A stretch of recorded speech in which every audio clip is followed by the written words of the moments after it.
Okay, tonight's homework is 10-1. We are adding and subtracting fractions that have like denominators. What that means is that the denominators are the same. Okay, so for number 1 here, we have 1/8 plus 3/8. Again, the denominators are the same. So when we're adding fractions that have similar denominators, we keep the denominator the same. So in our answer, our denominator will be 8, and then we add the numerators. So 1 plus 3 is 4. So 1/8 plus 3/8 equals 4/8. Now, if you can reduce that fraction, you need to do that. And again, the way that we reduce a fraction is, first of all, we have to look and see what factors are in common. So the factors of 4 would be 1 times 4 is 4, and 2 times 2 is 4. Those are the factors of 4. The factors of 8 would be 1 times 8. I messed up. Yeah, that's right. 2 times 2 is 4. Okay, so 1 times 8 is 8, and 2 times 4 is 8. So what is the greatest factor that is common? Well, they both have a 4, they both have a 2, they both have a 1. The greatest factor would be 4. So we're going to divide the bottom by 4. 8 divided by 4 is 2. And what we do to the bottom, we have to do to the top. So 4 divided by 4 equals 1. So 1/8 plus 3/8 equals 1/2. Okay? Now you're going to do subtraction the same way. Again, if those denominators are the same, not sure what just happened there. Sorry about that. I had some technical difficulties there. So anyway, again, if our denominators are the same, and in number 2 they are, we have a 10 for each denominator, then we can go ahead and subtract the fractions.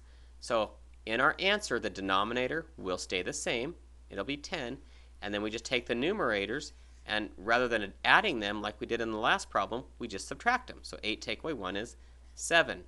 Now, can this problem be reduced? Can it be simplified? No, it cannot. And the reason why is because the only factors of 7 are 1 and 7. Because 1 times 7 is the only way that you can multiply and get 7 as a result. So that is how you do this. I will go ahead and do one more just for the heck of it. Let's go back here and we'll do number 4. Okay, these are written vertically rather than horizontally. So for number 4, again, we do have like denominators. So in the answer, our denominator will stay the same. It'll stay an 8. So now all we do is we take the numerators and we subtract them. So 7 take away 3 equals 4. Now, can this be reduced? Absolutely it can. And the reason why it can is because the factors of 4 would be 1 times 4 is 4, and 2 times 2 is 4, just like the last problem we did. 1 times 8 is 8, and 2 times 4 is 8. And so our greatest common factor there, the greatest factor that is common, the same between the two, would be 4. So we're going to divide the top by 4 and the bottom by 4. And 4 divided by 4 is 1, and 8 divided by 4 is 2. So again, we are at 1/2 for an answer. Let me just do one more just because I have time and because I feel like it. So here we go, number 5. Again, 9 is our common denominator. So in our answer, 9 will be the denominator. And then we take our numerators and add them together. 1 plus 4 equals the sum of 5. And that is in simplest form because 1 and 5 are the only two numbers that you can multiply together to get 5 as an answer. So that makes 5 prime. If either of these numbers are prime, then we're in simplest form. Unless, of course, this number can be divided into the denominator. But since that doesn't happen here, we are done. So this is prime. Good luck on your homework tonight. I will see you tomorrow.